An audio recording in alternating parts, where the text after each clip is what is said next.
How did your sibling betray your family? My mother only had a few months left to live. She had stage 4 cancer, and we were just trying to keep her comfortable at home. I moved back in to help out and do what I could, because honestly, she was the kind of mom who always showed up. She was supposed to be on a pretty strict medication schedule, fentanyl patches for the worst of the pain. But some nights I'd walk in and find her curled in on herself, clutching her side, teeth clenched like she was trying not to cry. I offered to call the doctor, maybe increase her dosage. She brushed me off and said she was fine. That should have been the end of it, but something didn't sit right. One night I found her weeping, not sobbing, not loud, just these tiny gasps as she sat on the edge of the bed holding her stomach. I checked her pouch under her pillow where she usually kept the patches, and a few were missing. When I asked, she fumbled through this excuse about forgetting how many she'd used. I didn't want to press, but I started paying attention. That's when I remembered how my brother Jason always kissed her forehead when he visited. Really slow, like he was praying. His hand would always linger under her pillow. I used to think it was sweet. Then I started counting the patches. I'd mark the corner of the packages with a dot. A couple would always go missing after Jason came by. Jason was different lately too. He'd come over full of smiles and devotion, told everyone he was heartbroken about Mom. But I noticed how jumpy he got the longer he stayed. He'd start to sweat and pace, like he was desperate to be alone with her. I started sticking around during his visits and he'd get quiet, weird, distant. Mom started hiding her meds in different places, under the mattress, inside a sock in her drawer, in a little Ziploc taped inside her robe. I never saw her do it. I just found the hiding spots by accident, but even then, she kept running out. When I finally asked her if someone was taking her medication, she flinched, not physically, just this stiffness in her voice. She said, "Everyone in this family is doing their best," and she wouldn't look at me after. A few days later, I found 3 empty fentanyl packages in the bathroom trash, stuffed under tissues and a razor cartridge box, not where Mom would ever put them. The worst part was watching her in pain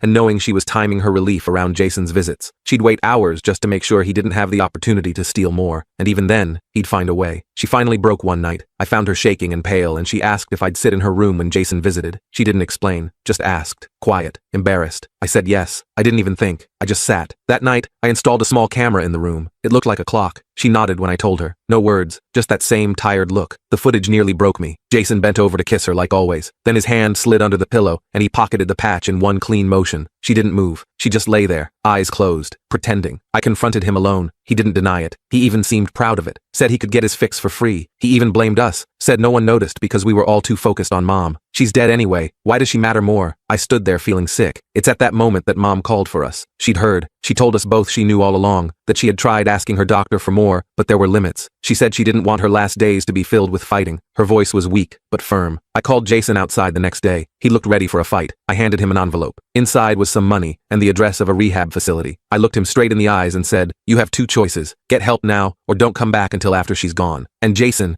lunged at me, swinging wildly. I couldn't tell you what happened next. The full story is on my channel and linked below.